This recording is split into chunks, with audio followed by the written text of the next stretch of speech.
आपके साथ कभी ऐसा हुआ है कि आपने 100 रुपए की प्राइस में शेयर खरीदा, 120 रुपए का आप टारगेट लेकर चल रहे हो और 90 रुपीज का आपका स्टॉप लॉस है, लेकिन आपके शेयर खरीदने के बाद ही शेयर की प्राइस गिरने लग जाती है और गिरते गिरते जहां पर आपका स्टॉप लॉस होता है ना 90 रुपीज का, वहां पर आती है और आपका लॉस करवा देती है। अब आपका लॉस हो जाता है, पर थोड़ी देर बाद ही आप क्या देखते हो कि 90 रुपीज पर आने के बाद प्राइस वहां से बढ़ने लगती है और बढ़ते बढ़ते वो आपका जो 120 रुपए का टारगेट था उससे भी ऊपर निकल जाती है। और तब आप सोचते हो कि कोई ना कोई तो ऐसा है जिसको पता है कि मैंने स्टॉप लॉस कहां लगा रखा था और उसने जबरदस्ती मेरा स्टॉप लॉस हिट करवाकर मेरा नुकसान करवाया है। नहीं साहब, यहाँ कुछ तो गड़बड़ है, जरूर कोई ना कोई गड़बड़।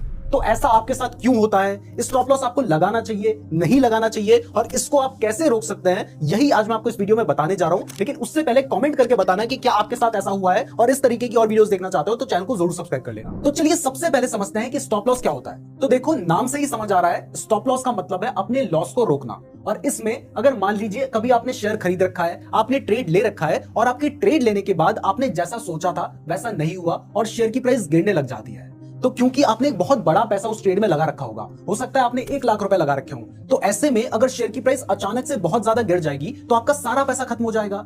तो यहां पर स्टॉप लॉस आपके काम आता है, जिसमें आप एक लिमिट ऑर्डर लगा देते हैं स्टॉप लॉस का, जिससे आपने एक प्राइस लगा दी है। जैसे हमने इस केस में देखा था कि आपने 100 रुपए की प्राइस में शेयर खरीदा था और 90 रुपीज का यहां पे आपने स्टॉप लॉस लगा रखा था। तो क्योंकि आपको यह लगता है कि अगर प्राइस 90 पे आ गई तो इससे ज्यादा का नुकसान मैं बर्दाश्त नहीं कर सकता हूं, तो आप क्या करते हैं, आप 90 रुपीज पे अपना लिमिट ऑर्डर लगा देते हैं, और अगर प्राइस 90 रुपीज पे आती है तो वहां पर आपका जो ऑर्डर है वो एग्जिट हो जाता है, और उसके बाद प्राइस कितनी भी गिर जाए इससे आपका नुकसान नहीं होता है। तो एक तरीके से ये जो स्टॉप लॉस है ये आपके लिए एक इंश्योरेंस की तरह काम कर रहा है। तो फिर तो सबको स्टॉप लॉस लगाना चाहिए, लेकिन फिर क्यों लोग स्टॉप लॉस नहीं लगाते हैं, और कुछ लोग कहते हैं कि स्टॉप लॉस नहीं लगाना चाहिए, बट ऐसा क्यों है? तो इसके पीछे रीजन यह है कि बहुत बार ऐसा देखा गया है कि आपने शेयर खरीदा, आपने स्टॉप लॉस लगा दिया, उसके बाद प्राइस गिरी और उसके बाद बढ़ गई। तो ऐसे में कई बार ऐसा होता है, तो लोगों का बार बार नुकसान हो जाता है और उन्हें लगता है कि स्टॉप लॉस ना लगाता, या मैंने अगर 90 पे यहां पर स्टॉप लॉस नहीं लगाया होता और उसके बाद प्राइस गिरकर अगर 90 आ जाती और बढ़ जाती तो फिर तो मेरा टारगेट हिट हो जाता और मुझे प्रॉफिट हो जाता। तो बेकार में इस स्टॉप लॉस ने मेरा नुकसान करवा दिया ना,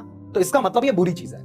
लेकिन ऐसा नहीं है। इसके पीछे रीजन ये है कि देखो, आपको सिर्फ एक ट्रेड नहीं लेना है, आपको रोज कई ट्रेड लेने हैं और फ्यूचर में भी ट्रेड लेना है। तो मतलब आपको सिर्फ उस इकलौते ट्रेड के बारे में नहीं सोचना है कि मुझे इस पर्टिकुलर ट्रेड में नुकसान हो गया, क्योंकि एक ट्रेड से कभी भी कोई अमीर नहीं बना है, लेकिन एक ट्रेड से लोग गरीब जरूर बने हैं। तो आपको अपने आगे के ट्रेड के बारे में भी सोचना है। तो चलिए अब समझते हैं कि स्टॉप लॉस कितने तरीके के होते हैं। वैसे आपको हो सकता है सिर्फ एक ही तरीके का स्टॉप लॉस पता हो, लेकिन एक्चुअल में 3 तरीके के स्टॉप लॉस होते हैं। इनको अच्छे से समझ लेते हैं। तो देखिए, सबसे पहला जो स्टॉप लॉस है इसको कहा जाता है प्राइमरी स्टॉप लॉस, और ये वही नॉर्मल वाला स्टॉप लॉस है जो कि हम जैसे ही ट्रेड लेते हैं उसी वक्त हमें लगाना होता है, जिसमें आप अपने ट्रेड के हिसाब से, आपने देखा कि मैंने 100 पे ट्रेड लिया है और आपकी स्ट्रेटजी के हिसाब से मान लो आप सपोर्ट रेजिस्टेंस का यूज कर रहे हो और आपको लगता है कि 90 रुपीज पे रेजिस्टेंस है, तो आप 90 के कहां पे लगाना है वो थोड़ा आगे बताऊंगा। लेकिन मान लो आप 90 रुपीज पे जो स्टॉप लॉस लगा देते हो, वो जो स्टॉप लॉस है वो है प्राइमरी स्टॉप लॉस।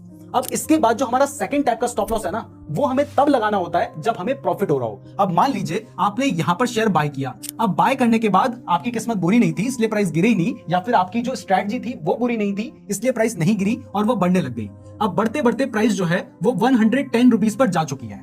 तो क्या अब आप चाहोगे कि 110 रुपए से प्राइस गिरकर स्टॉप लॉस पे आ जाए और आपका नुकसान हो जाए? आप ऐसा नहीं चाहोगे। तो क्योंकि आपने पहले से ही 90 रुपीज का स्टॉप लॉस लगा रखा है, तो अब आप क्या कर सकते हैं, आप इस स्टॉप लॉस को चेंज करके 100 रुपीज का कर सकते हैं। और जैसे ही आपने अपने स्टॉप लॉस को चेंज करके 100 रुपीज का कर दिया ना, आपका जो ट्रेड है वो हो चुका है ब्रेक इवन। और इसीलिए इसको ब्रेक इवन स्टॉप लॉस भी कहते हैं, क्योंकि जैसे ही आप ये स्टॉप लॉस लगा देंगे उसके बाद, क्योंकि आपने 100 रुपए पे शेयर खरीदा था और 100 रुपए पे ही आपका स्टॉप लॉस है, तो अगर इन केस प्राइस गिरकर वापस से 100 रुपए पे भी आ जाती है तो अब आपको लॉस होगा ही नहीं, क्योंकि आपने 100 रुपए में खरीदा था। थोड़ा बहुत जो ब्रोकरेज का चार्ज जाएगा, लेकिन बड़ा आपको कोई भी लॉस नहीं होगा। तो ये होता है ब्रेक इवन स्टॉप लॉस। अब इसके बाद जो तीसरे टाइप का स्टॉप लॉस है वो है ट्रेलिंग स्टॉप लॉस, जो कि मैं बहुत बार बोलता हूं कि आपको यूज करना चाहिए, क्योंकि इससे जो आप अपना टारगेट है उसको आपने 120 सोचा था ना, आप 140 पे लेके जा सकते हो, और इवन जितना बड़ा टारगेट आप लेना चाहें उतना बड़ा टारगेट आप ले सकते हैं इस तरीके का यूज करके। इसमें हमें करना यह होता है कि मान लीजिए आपने 100 रुपीज पे बाय किया और आपका 120 रुपीज का टारगेट है, और आपको दिखाई देता है कि आपका जो टारगेट है वो लगभग अचीव हो गया है।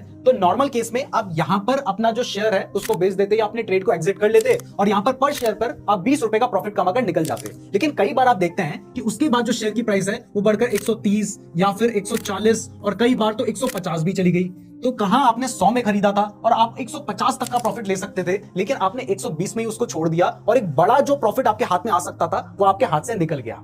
तो इस जगह पर ट्रेलिंग जो स्टॉप लॉस है वो आपके काफी काम आ सकता है। इसमें आपने क्या करना है कि आपने जैसे ही बाय कर लिया और उसके बाद आपको दिखाई देता है कि आपका जो टारगेट है वो लगभग अचीव हो गया है, तो अब आप क्या कीजिए, आप अपने ट्रेड को एग्जिट करने की जगह पर आपने 100 रुपए में बाय किया था, प्राइस अभी बढ़कर मान लेते हैं कि 122 रुपए जा चुकी है, तो आपका 120 पे तो टारगेट था। अब आपने मान लेते हैं कि टारगेट ऑर्डर लगाया नहीं है, क्योंकि अगर टारगेट ऑर्डर लगाया होगा तो फिर तो वो एग्जीक्यूट हो जाएगा, आपका ट्रेड ऑटोमेटिकली एग्जिट हो जाएगा। लेकिन आपने टारगेट ऑर्डर नहीं लगाया है और जो शेयर की प्राइस है वो 120 रुपीज पे जा चुकी है, तो अब आपको दिखाई दे रहा है कि प्राइस और ज्यादा बढ़ रही है, तो आप अपना जो ट्रेलिंग स्टॉप लॉस है या फिर आप अपना जो स्टॉप लॉस है जो कि आपने 90 रुपीज रखा था और इवन हो सकता है ब्रेक इवन में आपने 100 कर दिया था, उसको आप बढ़ाकर 120 रुपीज कर दीजिए। अब इसके बाद मान लेते हैं कि जो शेयर की प्राइस है वो बढ़कर 140 रुपीज चली जाती है, तो अब ऐसे में आप क्या करो, आप अपना टारगेट बढ़ाकर 125 कर लो या 130 रुपीज कर लो।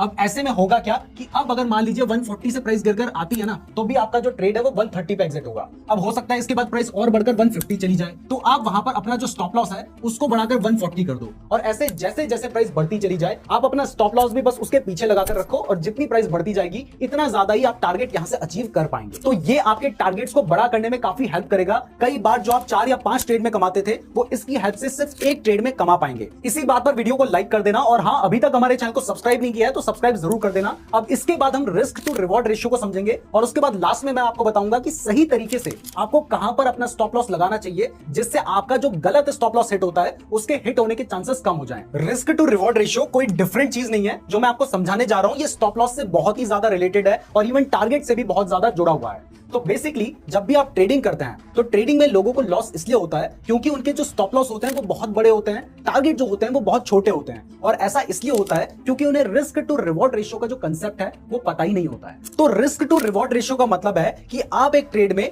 1 रुपए कमाने के लिए कितना नुकसान करवाने के लिए रेडी है। अब देखिए, ट्रेडिंग है तो वहां पर लॉस होने के चांसेस तो रहते ही हैं, तो अगर मान लीजिए आप 1 रुपए कमाने के लिए 1 रुपए का ही नुकसान करवाने के लिए रेडी है, तो ये जो ट्रेड है ना, ये ट्रेड भले ही एक आध बार आपको प्रॉफिट हो जाए, लेकिन लॉन्ग टर्म में इस तरीके का जो ट्रेड है वो आपका नुकसान ही करवाएगा। जबकि अगर मान लीजिए आप कोई ऐसा ट्रेड लेते हैं जिसमें आपका जो प्रॉफिट है वो 1:2 का है, यानी आप 1 रुपए इस ट्रेड में डुबाएंगे और आपको इस ट्रेड में 2 रुपए का प्रॉफिट होगा। जैसे ये वाला जो एग्जांपल आपको दिखाई दे रहा है, इसमें हमने 100 रुपए की प्राइस में बाय किया है और हमारा जो स्टॉप लॉस है वो 90 रुपीज का है, यानी इसमें हमें लॉस होगा तो 10 रुपए का होगा। जबकि हमारा जो टारगेट है वो कितने रुपए का है, वो 20 रुपए का है, यानी हमें प्रॉफिट होगा तो 20 रुपए का होगा। तो ये जो ट्रेड है ये 1:2 का ट्रेड है। ऐसे में मान लीजिए हमें 2 ट्रेड में नुकसान होता है, लेकिन एक तीसरे ट्रेड में हमें प्रॉफिट हो जाता है, तो हम ब्रेक इवन में आ जाएंगे। अब ऐसे में जनरली तो माना जाता है कि आपको सिर्फ ऐसे ही ट्रेड लेने चाहिए जिनमें आपका जो रिस्क टू रिवॉर्ड रेशियो है वो 1:3 का हो।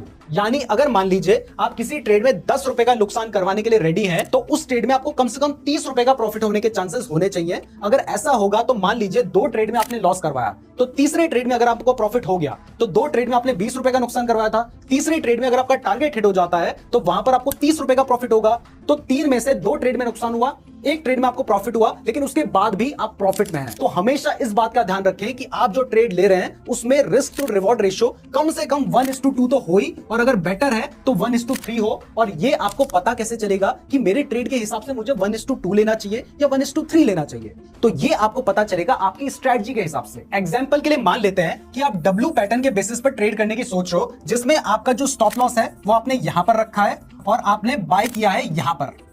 अब आपका जो टारगेट है वो आपको दिखाई देता है कि जो इस स्टॉक का रेजिस्टेंस है ना वो कहीं यहां पर है, तो यहां पर आपने देखा कि इस हिसाब से अगर मैं इस ट्रेड को लूंगा तो यहां पर मुझे 30 रुपीज का प्रॉफिट हो सकता है, और जबकि अगर मेरा जो स्टॉप लॉस है वो यहां पर मैं अगर स्टॉप लॉस लगाऊंगा वो 10 रुपए के आसपास आ रहा है। तो अब आपको दिखाई दे रहा है कि मेरा जो ट्रेड है वो 1:3 का है, लेकिन वहीं आप देखते हैं कि इस स्टॉक का जो रेजिस्टेंस है वो तो यहीं पर है, यानी इसमें आपको सिर्फ 10 रुपए का ही प्रॉफिट होगा और स्टॉप लॉस भी आपका 10 ही रुपए का है। तो फिर यहां पर आपको ये ट्रेड लेना ही नहीं है। जब कोई दूसरी अपॉर्चुनिटी आएगी जिसमें आपको better risk to reward ratio मिल रहा होगा, आपको वो ट्रेड लेना चाहिए। तो मैंने रिस्क टू रिवॉर्ड रेशियो के बारे में बातें बहुत बार की थी, इससे पहले वाली वीडियोस में भी की थी, लेकिन मैंने सोचा इस वीडियो में आपको थोड़ा बेटर तरीके से रिस्क टू रिवॉर्ड रेशियो बताऊंगा। अब आते हैं हमारे मेन टॉपिक के ऊपर कि हम अपना स्टॉप लॉस कहां पर लगाएं। और ये एक सबसे बड़ी मिस्टेक है जिसकी वजह से जो ट्रेडर्स हैं वो अपना नुकसान करवा देते हैं, क्योंकि उन्हें पता ही नहीं है कि स्टॉप लॉस लगाना कहां पर है। तो चलिए अब ये समझते हैं कि आपको स्टॉप लॉस कहां पर लगाना चाहिए और आप क्या मिस्टेक करते हैं। इसमें मैं आपसे एक क्वेश्चन पूछूंगा। तो मान लेते हैं कि जो शेयर की प्राइस है वो यहां से नीचे गिर रही थी और गिरते गिरते प्राइस यहां तक आई। यहां पर आने के बाद प्राइस बढ़ी और बढ़ते बढ़ते उसने यहां पर रेजिस्टेंस लिया। अब रेजिस्टेंस लेने के बाद दोबारा से प्राइस नीचे गई और यहां पर जाकर प्राइस वापस से बढ़ने लगी और दोबारा से उसने यहां पर रेजिस्टेंस ले लिया। अब रेजिस्टेंस लेने के बाद दोबारा से प्राइस नीचे गई और गिरते गिरते इस बार पूरा नीचे तक आ गई और यहां पर इसने सपोर्ट लिया। अब उसके बाद प्राइस थोड़ा बढ़ी, यहां पर गई, फिर नीचे आई